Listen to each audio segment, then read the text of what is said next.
Okey, Assalamualaikum warahmatullahi wabarakatuh. Uh, Pertama sekali, saya ingin memanjatkan syukur kepada Tuhan di atas segala rahmat-Nya yang telah memberi kami inspirasi, kekuatan dan kesabaran dalam menyiapkan laporan tugasan ini. Kami juga ingin merakamkan ucapan terima kasih kepada pensyarah kami iaitu Dr. Zulkifli Harun di atas segala masa yang berharga, ilmu dan nasihat yang tidak terkira, serta bimbingan dan dorongan yang sangat memberi motivasi kepada kami dalam membuat laporan tugasan ini. Okay, kami dari kumpulan 1 ingin menyampaikan atau mengulas tentang tajuk kami iaitu kekurangan bekalan makanan dan kesannya kepada kemanusiaan. Okay, next. Okay, ahli-ahli kumpulan kami iaitu saya sendiri, Abdul Rahim bin Abidin, dan yang ada dalam video ini Encik Muhammad Azim bin Hamid, Encik Edwin Agustin, Encik Al Imran Abdul Manan, Encik Muhammad Saiful Idlan bin Abu Mansur dan Encik Muhammad Azlan bin Muhammad Noh. Krisis kewangan bekalan makanan dunia dan kesannya kepada kemanusiaan. Ini adalah tajuk yang diberikan kepada kami untuk kami buat kajian. Hasil perbincangan yang kami jalankan dapat kami telah mengenal pasti beberapa faktor dan penentu untuk yang menyebabkan krisis ini. Mengikut kajian yang kami lakukan, salah satu faktor terpenting penyebab krisis ini berlarutan adalah sebabkan fenomena alam yang saban tahun semakin meruncing. Mengikut kajian yang telah dilakukan, fenomena alam ini adalah punca daripada masalah daripada manusia sendiri dan seperti untuk meraih keuntungan dari hasil alam semula jadi. So, itu adalah sebahagian daripada kajian kami. Dalam laporan seterusnya, kami akan menerang secara langsung atau secara terperinci punca-punca krisis kekurangan bekalan makanan ini. Memandangkan isu ini berlaku di seluruh dunia, maka kami memutuskan untuk tidak memfokuskan hanya kepada isu di negara kita sendiri di Malaysia sahaja. Oleh yang demikian dan juga untuk mengikuti tajuk kajian seperti atas, kami akan menerangkan secara terperinci permasalahan secara umum di peringkat global. Okay, next. Okay. Semua ketahui setiap kehidupan pasti ada keperluan masing-masing. 3 perkara utama keperluan asas setiap individu bergelar manusia yang perlu ada bagi memenuhi kelangsungan hidup di dunia, iaitu tempat tinggal, pakaian dan makanan. So, umum mengetahui bahawa makanan adalah proses penghasilan tenaga kepada tubuh badan dengan membekalkan nutrisi penting untuk penyelenggaraan fisiologi badan, menghindari penyakit dan meningkatkan imuniti. Seorang ahli perubatan Yunani pernah berkata, jadikan makanan itu ubatmu dan ubat itu makananmu. Sesungguh pun telah diungkapkan beribuan tahun lamanya, namun falsafah ini masih relevan sehingga kini. Pada masa ini, kian ramai individu yang memilih untuk mengambil produk ubat makanan tambahan. Tujuannya adalah untuk menambah baik sistem badan seperti kulit, penghadaman serta imunisasi. Ini merupakan strategi makanan berfungsi. Makanan berfungsi merupakan satu sumber makanan yang mempunyai tambahan daripada segi komposisi zat dan gizi. Ia adalah lebih daripada kandungan biasa dan mampu memberi impak positif kepada satu atau lebih sistem badan. Perkara ini seterusnya meningkatkan kesan individu. Menurut istilah bahasa Arab juga, Makanan diterjemahkan sebagai atimat, iaitu jamak dengan to'am yang bermaksud merasai sesuatu sama ada manis, pahit, masam, manis dan sebagainya. Dalam ulasan Cik Wan Jasmimah Wan Muhammad Razi pada tahun 2000, menurut Kamus Dewan, makanan didefinisikan sebagai apa saja yang boleh dimakan seperti nasi, roti dan lain-lain.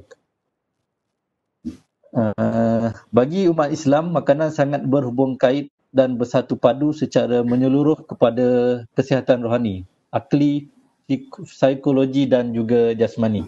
Dalam pada manusia merangka kerja seharian, kadang-kadang manusia mengabaikan kepentingan kesihatan diri sendiri. Gabungan antara kesihatan jasmani, rohani dan kemasyarakatan amat penting demi menjaga keselamatan dan kebahagiaan manusia di dunia dan di akhirat. Islam juga menganjurkan supaya umatnya juga menjaga kebersihan untuk kesihatan diri dan melahirkan ummah yang sihat. Juga mampu melawan penyakit berjangkit. Individu yang sihat pula akan mampu memahami dan melaksanakan seluruhan Tuhan dan menyebarkannya ke seantero dunia. Oleh yang demikian, krisis kekurangan makanan bukanlah satu isu yang boleh diambil mudah dan dibiarkan begitu saja. Lebih membimbangkan, krisis kekurangan makanan yang melanda dunia sekarang ini melibatkan bekalan makanan ruji seperti beras, gandum, bijiran dan jagung. Ini adalah makanan asasi yang menjadi keperluan asas seperti individu khususnya di seluruh dunia dan Malaysia amnya. Sebagai contoh, pada tahun 2007, beberapa siri kekejuhan telah berlaku di Malaysia apabila bekalan gula dan minyak berkurangan di pasaran. Keadaan ini dapat dilihat apabila dekat rak-rak pasar raya atau kedai runcit yang di rak mereka tiada bekalan minyak dan gula. Walaupun setakat ini Malaysia masih belum terkesan dengan fenomena ini secara kritikal, namun berdasarkan trend ekonomi dunia, tidak mustahil perkara ini boleh melanda negara kita jika kita tidak memandang serius hal ini. Okey. Terima kasih kepada Cik Rahim atas penerangan untuk pendahuluan tersebut. Okay, sekarang saya akan teruskan kepada slide berikutnya, iaitu punca kekurangan bekalan makanan dunia. Terdapat beberapa punca yang telah kami kenapati daripada hasil kajian yang telah dibuat. Yang pertama dari segi peperangan. Peperangan merupakan salah satu faktor utama yang menyebabkan punca bekalan makanan. Peperangan adalah disebabkan oleh kurangnya, bukan kurang, lebih kepada penaklukan sesebuah negara untuk mendapatkan hasil bekalan makanan ataupun hasil bumi yang terdapat pada negara tersebut. Kedua adalah pertambahan penduduk yang tidak seimbang. Ini salah satu punca yang disebabkan oleh ketidakseimbangan pertumbuhan penduduk di seluruh dunia. Sebagai contoh, berlaku di Kenya. Jumlah penduduknya terlampau ramai dan hasil keluaran makanan adalah kurang. Jadi kebanyakan penduduk terdiri daripada masyarakat miskin dan kurangnya peluang pekerjaan. Yang kedua, kenaikan harga barang dan makanan dan pembaziran. Ini berpunca daripada keadaan ekonomi sebuah negara tersebut yang tidak stabil. Dari segi geopolitiknya maupun daripada segi politik dalaman. Terdapat beberapa punca yang boleh dikenal berlakunya perkara-perkara tersebut. Dan punca tersebut kami ada letakkan dalam report. Perubahan iklim merupakan salah satu faktor yang kurang ramai, iaitu waktu kemarau berlarutan mengambil masa lebih daripada 3-4 bulan dan menyebabkan hasil tanaman tidak menjadi, dan kebanyakannya berpunca daripada kurangnya hujan di sesebuah tempat tersebut. Bencana alam merupakan salah satu daripada perubahan iklim dan akhir sekali adalah penularan wabak penyakit. Untuk tahun 2020 ini telah berlaku wabak penyakit iaitu COVID-19 yang berpunca daripada penyakit bawaan haiwan.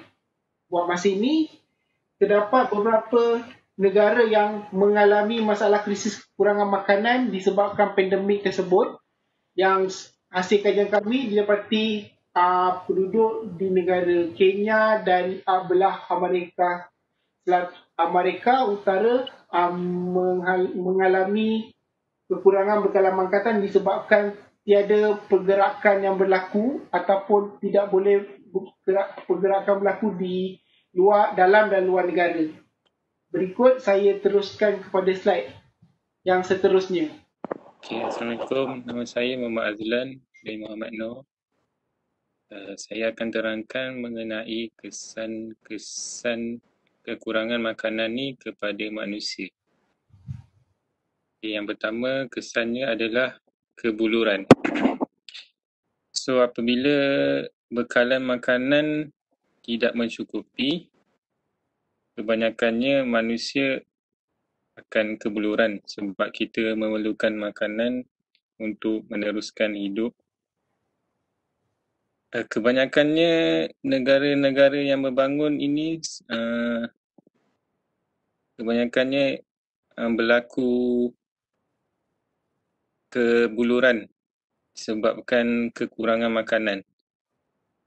Kebiasaannya negara yang berbangun ni dia memerlukan import makanan daripada luar negara. So kadang-kadang contoh macam negara-negara yang sedang berperang seperti dekat Timur Tengah sana,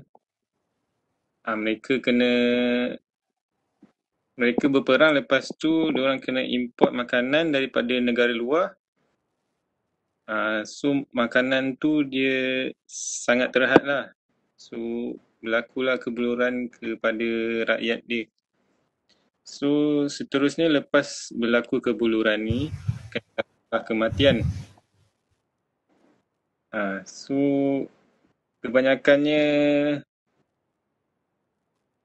manusia dia akan dapat penyakit dulu sebab dia kekurangan zat makanan untuk teruskan hidup, so dia akan mati.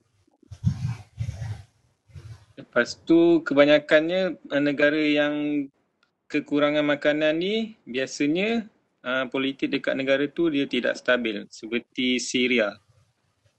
So dia lepas ada negara asing yang lain datang ceroboh dia punya masuk campur hal politik, so menyebabkan ketidakstabilan politik lah dalam negara tu. Dan seterusnya meningkatkan kadar kemiskinan. So dekat negara-negara ni banyak kes kadar kemiskinan lah. Rakyat dia tak ada kerja, so dia tak boleh beli makanan. So dia tak boleh beli makanan, dia tak boleh teruskan hidup. Okey, seterusnya ke slide. Terima kasih. Okay. Terima kasih kepada Cik Azlan. Okey, akhir sekali kita akan masuk kepada next slide adalah kesimpulan. Kesimpulan yang telah kami lakukan hasil pada kajian adalah terdapat 3 kesimpulan, iaitu pada permulaannya bersifat setempat dan hanya sinonim dengan negara-negara dunia ketiga. Kalau ikutkan hasil kajian kami buat, kebanyakan yang negara yang efek kepada kekurangan bekalan makanan adalah kebanyakan daripada negara-negara terdiri pada kelas dunia ketiga. Sebagai contoh, kita boleh kategorikan negara tersebut daripada kelas negara-negara mundur. Sebagai contoh, negara mundur terdiri daripada Senegal, Kenya, Indonesia yang kurang daripada segi fasiliti dan kurang pembangunan tersebut. Kedua, setiap ahli dalam masyarakat seharusnya sedar dan faham tentang krisis kekurangan makanan global yang melanda dunia pada hari ini. Ini salah satu adalah punca berlakunya kekurangan bekalan makanan di sesebuah negara apabila disebabkan oleh ketamakan dan kegilaan kuasa seseorang itu untuk